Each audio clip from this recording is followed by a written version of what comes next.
हमारे कुछ भाई जो हैं जो तनकीद करते हैं सिचुएशन के ऊपर, तो एक साहब जो है मैं उनकी तनकीद देख रहा था। उन्होंने कहा ये आप लोग कहते हैं कि जनाब राफेल तैयारे जो है वो 15 थे, 10-15 थे, आपने लॉक किए हुए थे, तो आपने 5 क्यों गिराए? आपने 5 क्यों गिराए? आपने 10-15 क्यों नहीं गिराए?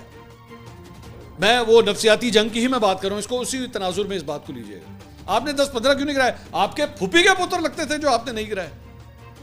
वेरी गुड, बहुत अच्छा क्वेश्चन। लेकिन जरूरी है इसके लिए कि आपको ना थोड़ा सा फॉरेन अफेयर्स के बारे में पता हो। जरूरी है कि आप एक डिफेंस एनालिसिस के हवाले से जो है ना आपको थोड़ी सी नॉलेज हो कि 15 के अगर ऊपर लॉक थे या 12 के ऊपर अगर लॉक थे तो वो क्यों नहीं गिराए गए। क्योंकि इसका जवाब ढूंढने के लिए एक दफा माजी में जाना पड़ेगा आपको, और माजी में जाके पूछना पड़ेगा कि जब इमरान खान की हुकूमत थी, जब उस वक्त इमरान खान की हुकूमत थी और अभिनंदन आपके पास था, तो अभिनंदन को वापस इंडिया के पास क्यों किया था? वो आपकी फूफी का पुत्र लगता था। अभिनंदन आपकी फूफी का पुत्र लगता था जो आपने इंडिया को वापस कर दिया था। सोचे ना, अब दिमाग क्यों नहीं सोचता ये? उसके बाद मैं अभी अलीमा खान साहिबा का मैं एक बयान में देख रहा था। मैं इस वक्त किसी सियासी जमात को टारगेट नहीं करना चाहता, but when you talk about actually distributing this country right now, I am sorry I have to speak.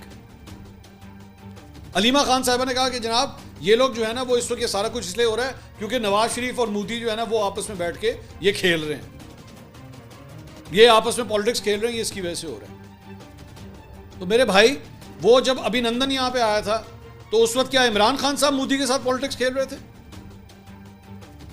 उस वक्त ये पॉलिटिक्स चल रहा था। When will we start getting out of these conspiracy theories?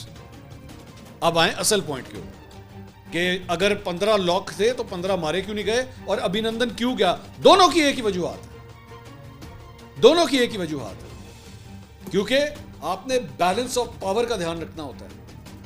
आपने इतना एस्केलेट नहीं करना होता कि ऑल आउट वॉर स्टार्ट हो जाए। आप कोशिश करते हैं कि नहीं, हम डिटरेंस जो है वो अपना बरकरार रखना चाहिए। अब डिटरेंस क्या होता है? लबना जाके उन्हें मैं किस तरह समझावा था सारे कि भाई वो डिटरेंस क्या होती है कि भाई जी नहीं, हमें खुद मुख्तार मुल्क है, यही प्रूव करना है बस, हम जंग की ख्वाहिश नहीं कर रहे। 15 जहाज जब आप गिराते हैं तो एक्चुअली आप जंग की ख्वाहिश कर रहे होते हैं। फिर 15 जहाज गिराने का मतलब है उड़ा दो, सारा कुछ उड़ा दो, खोल दो, पूरा फ्रंट खोल दो, उधर मकबूजा कश्मीर से लेके नीचे राजस्थान तक सब खोल दो, फिर सब खोल दें। कहने को तो और भी बड़ा कुछ था ना। अभिनंदन आपके पास था, अभिनंदन को लाइव टीवी के ऊपर बिठा के रख के चपेड़े मारते, ये वीडियो जब जारी होती इंडिया, क्या होना था वहां पर? You could have disrespected a pilot, an Indian pilot. आप कुछ भी कर सकते थे उसके साथ, क्यों नहीं किया?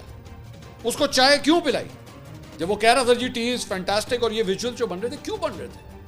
बिकॉज आपने अपने आप को शो करना होता है कि आप एक रिस्पेक्टेबल, एक मैच्योर और रिस्पॉन्सिबल स्टेट है। This is the reason.